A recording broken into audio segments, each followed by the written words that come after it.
घर में घुस के मारेंगे, आपका वजीर आजम ये कहता था।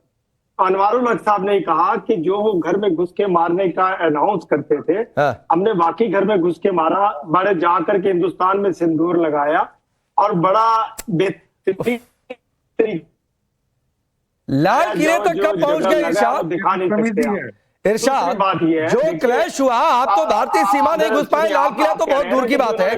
मैं अनवरुल हक को कोट अनकोट कर देता हूं, आप कहेंगे दोबारा सुनवा दूंगा, कोट अनकोट कर देता हूं। ये जरा अपना डेटा ठीक रखिए। पाकिस्तान में गजब स्थिति, आपके साथ तो और दिक्कत होती है। मेजर नदीम के साथ हालांकि ऐसी दिक्कत नहीं हुई, लेकिन आपके साथ डेटा की बड़ी दिक्कत होती है। थोड़ा बढ़िया पैक रिचार्ज कराया करिए।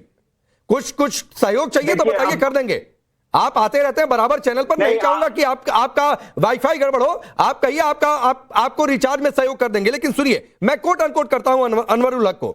मैंने कहा था कि बाज नहीं आओगे तो घुसकर मारेंगे, लाल किले से कश्मीर के जंगलों तक घुसकर मारेंगे। चंद दिनों बाद हमारे शाहीनों ने घुसकर मारा, और ऐसा मारा कि आज तक मरने वालों की गिनती पूरी नहीं हुई। 18 तारीख का यह बयान है। अब 18 तारीख का बयान है, 10 तारीख को लाल किले पर ही धमाका हुआ।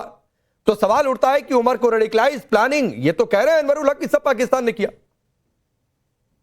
देखिए राकेश, मैं आपसे अर्ज कर रहा हूं, देखिए ये बात आपकी जो ऑपरेशन सिंदूर वाली बात उन्होंने अपनी रिटायरमेंट पे, जब उनकी हुकूमत खत्म हो गई, जब फैसल राठौर वजीर आजम बन गए, उनकी ओथ के बाद ये अगर बात की है, उन्होंने तकरीर की है असेंबली में। देखे, कोई हम किसी चीज से मुनकिर नहीं होते। हमने घर में घुस के मारा है आपको, तो मतलब लाल किला धमाका, लाल किले पर धमाका, ये सब कुछ आप कबूल कर रहे हैं? आप भी हमने धमाके की बात की नहीं किसी भी जगह, हमने घर में घुस के मारा। हम तो लाल किले पर धमाका ही हुआ भाई। कह रही है अब आतंकी बम फोड़कर मर जाएगा, हम उसे धमाका कहेंगे, और करवाने वाला कहेगा कि मार दिया हमने। यही बातचीत होती है, और क्या होता है? मासूम सुने, जो हिंदुस्तान के मासूम शहरी हैं, उनको बेवकूफ मत बनाइए। पाकिस्तान का नाम बेवकूफ बना रहा हूं ना, लोगों को आप देखें, सुने, अब आपको पता है जो पैनिक आप लोग अपनी इस पे फैलाते हैं मीडिया पे, गुदी मीडिया पे, अरे फिर वही बात है, उसकी वजह से आप इरशाद अहमद, आपसे मैं अनवरुल हक के बयान पर सवाल पूछ रहा हूं। अनवरुल हक ने जो कहा उस पर कर रहा हूं, तो आप कह रहे हैं कि हम क्या करते हैं? देखिए, मैंने तो पीछे आज फूल रखे हैं, मैंने कहा ये राकेश को दूंगा कि ये फूल हमारे, फूल नहीं चाहिए भाई, और पाकिस्तान का फूल नहीं चाहिए। आपके पीछे फूल रखकर अपनी आवाम को फूल बना रहे हैं। आप जरा मेरी सुने ना, उसमें भी नुक्ते का फर्क होता है। प्लीज सुन तो ले, जरा मुझे पूरा बोलने दे, प्लीज बोलने दे। देखिए, दूसरी बात यह है कि आपको मालूम है कि आप ये गुदी मीडिया पे बैठ के जो, अरे फिर वही बात है, सिर्फ आपकी एयरलाइन। अरे मैं आपसे अनवरुल हक पर पूछ रहा हूं, डर लग रहा है क्या? इरशाद अहमद अनवरुल हक पर बोलते हुए डर लग रहा है कि हाय रे हमारी पुल पट्टी है, अनवरुल हक ने खोल दी, उससे अविश्वास प्रस्ताव देकर हमने हटा दिया, अब उसका वो दुश्मनी ले रहा है, बदला ले रहा है। राकेश, मैंने खुल के बताया, और कहीं हिंदुस्तान ने अनवरुल हक के बयान को सीरियसली ले लिया तो क्या होगा, ये सोचकर आपकी टांगे कांप रही है। इसीलिए पहले फूल रख लिया कि देखो हिंदुस्तान ये फूल है। देखें, आपकी प्रॉब्लम ये है कि दूसरे को सुनो ना, अपनी समझ ना आने दो किसी दुनिया के बंदे को, कि जितना कि आप शोर करते हैं, जितना वावेला आप करते हैं, दूसरे की आवाज को दबाने के लिए करते हैं, और हमारी आवाज किसी का बाप भी दबा नहीं सकता। अरे आवाज कहां दबा रहा हूं, आवाज कहां दबा रहा हूं? और आप कह रहे हैं किसी का बाप, तो बाप पर मत जाइए। ये अलग बात है कि लोग कहते हैं कि पाकिस्तान का बाप हिंदुस्तानी है क्योंकि यहीं से निकल कर गया, यहीं से पाकिस्तान बना टूटकर, तो उस कर्म में जाएंगे तो हिंदुस्तान पाकिस्तान का बाप ही है। तो मत जाइए उधर, वैसी डिबेट मैं करना नहीं चाहता हूं। आपको शौक है तो बताइए, वो भी शौक पूरा कर दूंगा, लेकिन मैं चाहता नहीं हूं।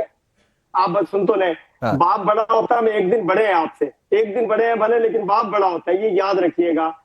हम बड़े हैं, भले हमारा कद छोटा था, हमारे मुल्क छोटा था, हम लोग तादाद में कम है, लेकिन हम है बाप आपके, ये याद रखिए। अरे फिर वही बात है इरशाद अहमद, आप फिर इसीलिए कह रहा हूं कि ये जो पीछे आपने फूल रखा है आलिया शाह, ये अपनी आवाम को फूल बनाते हैं। एक तो बाप वाली डिबेट चाहते हैं, मैं चाहता नहीं हूं। अब दुनिया जानती है कि पाकिस्तान कहां से निकला, तो कौन किसका बाप हुआ, ये साबित करने की जरूरत थोड़ी नहीं है। और जिस दिन लगा तोड़ दिया, एक और बांग्लादेश को खड़ा कर दिया, तो मत जाइए उधर की डिबेट मैं चाहता नहीं हूं। लेकिन आलिया शाह, अब इरशाद को डर लग रहा है कि जिस अनवरुल हक को अविश्वास प्रस्ताव से हमने हटवा दिया, वही अनवरुल हक ये कहकर कि पाकिस्तान ने धमाका करवा दिया, या पाकिस्तान का ब्रेन चाइल्ड लाल किला धमाका, इनको लग रहा है कि हाय रे ये 4 साल वाली जंग न छिड़ जाए। जी, सबसे पहले थैंक यू वेरी मच। बहुत तंग किया आपने इरशाद साहब को, लेकिन इरशाद साहब भी डटे हुए हैं, पीछे नहीं हट रहे, तो और फूल भी लेके आए हुए हैं। लेकिन मैं आपसे ये कहना चाहती हूँ कि ये जो बात हुई है ना, जिसके मुंह में जो आता है अंट शंट जो है ना, वो बक देते हैं और कह देते हैं, जो कि गलत बात है। मुझे एक बात बताएं, ये जो उन्होंने बात बोली है लाल किले वाली, ये नई बात थोड़ी है। आप जरा थोड़ा सा पीछे चले जाइए। जो शेख रशीद थे वो तो अक्सर औकात उनके मुंह पर ये होता था, पाव पाव भर के बम उठा के मारेंगे। मतलब बम उठा के मारना, दस्ती बम मारना, चला देना, तोपें चला देना, दूसरे को घसीट लेना और दुश्मन को जो है वो फाई लगा देना, दुश्मन पे वार करना, ये तो एक ऐसे रटे रटाए जुमले हैं जो कि टेक्स्ट बुक से लेकर और पॉलिटिशियंस के जो मुंह है उनके ऊपर भी चढ़े हुए हैं। तो देखें, ये जो बात उन्होंने की है, बड़ी जिम्मेदारी के साथ बात करनी चाहिए, ऐसी बातें नहीं करनी चाहिए जो गले पड़ जाएं। ये तो वही बात हो गई, आ बैल मुझे मार। आपकी गवर्नमेंट ने क्या तस्लीम किया है कि उन्होंने ये करवाया? नहीं।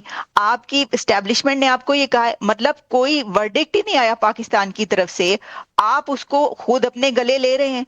अच्छा, अब ये करते क्या है? ये करते हैं कि जिस तरह अभी जो बात हो रही थी ना कि जी नहीं भारत हम आपके बाप हैं, हम तुम कौन होते हो, हम चौधरी हैं, ये कहने के उसमें ना ऐसी ऐसी गलत गलत बातें कर जाते हैं जो सही मानों में इनके गले पड़ जाए। जैसे आपने अभी कहा कि देखिए ये वाली जो बातें हैं ना, ये और आग लगाने वाली हैं, ये आप तेल फेंक रहे हैं, ये आप पेट्रोल डाल रहे हैं, बजाय इसके कि आपका काम ये है कि जो इतने एक जो ताल्लुकात हैं, जो रिलेशंस हैं, वो खत्म हो चुके, दोनों कंट्रीज जो हैं वो एक दूसरे के साथ जंग में एक दफा होके दोबारा से पता नहीं कब किस वक्त क्या हो जाए, तो आप हालात को जरा ठंडा करें। आप लेकिन वही बेवकूफी मैंने आपको बताया ना, आप जरा शेख रशीद से लेकर जितने पॉलिटिशियंस अक्सर ऐसे हैं जो इस तरह की स्टेटमेंट्स धड़ल्ले से देते हैं, जिनके कोई सर पैर ही नहीं होता। बोलिए, इरशाद करिए आप भी।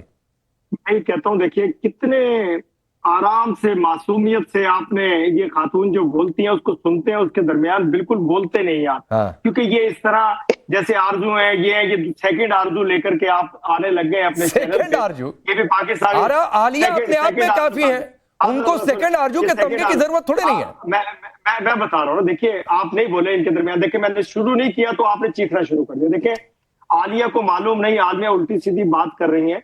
बात यह है कि मैंने अर्ज की आपसे, देखें जो मैंने हकीकत है वो बताया कि अनवारुल, मैं उल्टी सीधी बात नहीं करी इरशाद साहब, आपके वो जो मिनिस्टर या जो पॉलिटिशियन है उन्होंने जो बात की है वो उल्टी सीधी बात की है। आप जरा अपने प्राइम मिनिस्टर से जाके पूछिए कि ये जो उन्होंने बात की है वो ठीक बात की है क्या? आपके पीएम ये कहेंगे कि ये हमला हमने किया? कि आपके प्राइम मिनिस्टर, आपके चीफ मिनिस्टर, कोई पॉलिटिशियन ये कहेगा कि ये जो इन्होंने अनवारुल हक साहब ने बात की है वो ठीक है? क्या आपके कंट्री में कोई ये बात कहेगा कि ये क्या हमला हमने किया है? आपके पॉलिटिशियंस कहेंगे? आपके प्राइम मिनिस्टर कहेंगे? नहीं कहेंगे। इसका मतलब है उन्होंने गलत बात की है। अच्छा बोलिए इरशाद, जरा सुनते हैं आलिया इनको। कि जो आप घर में घुस के मारने की थ्रेट देते थे, हमने सही किया कि हमने कहा कि हम जहां जहां पहुंच सकेंगे पहुंचेंगे और वहां घुस के मारेंगे, और हमने मारा। ये पूरी दुनिया को मालूम है। आप अनवारुल हक पे आलू रखने की कोशिश कर रहे हैं, आप कुछ नहीं कर सकते, खुदा की कसम। जितना मर्जी होता है, जितना मर्जी प्रोपेगेंडा कर रहे हैं इरशाद अहमद, यही होता है। कर्नल दिनेश नैन, यही होता है, कुछ कर नहीं सकते। मतलब जिस मुल्क के दो टुकड़े हो जाए वो कह कर नहीं सकते हैं, जो ऑपरेशन सिंदूर सरगोधा तक हिट हो जाए वो कहता है कुछ कर नहीं सकते हैं। ये जो आलिया सही कह रही है कि यही ऐसे लोग ही पाकिस्तान का बेड़ा गर्क कर रहे हैं। कर्नल दिनेश ने जो बेड़ा गर्क। राकेश, अभी मैं बताऊं आपको, इरशाद साहब को परेशानी ये है कि आलिया ने एक बार भी इनका नाम नहीं लिया और इनको जो है आलिया का जिन नजर आता है हमेशा, और या फिर दूसरे जो मोहतरमा है उनका जिन नजर आता है। अब इन्होंने खुद एक चीज एक्सेप्ट कर ली राकेश इस नेशनल टीवी के ऊपर कि हमने आपको घर में घुस के मारा। तो ये हम हैं कौन? आतंकवादी। यस। तो you are basically producing terrorist ने मारा।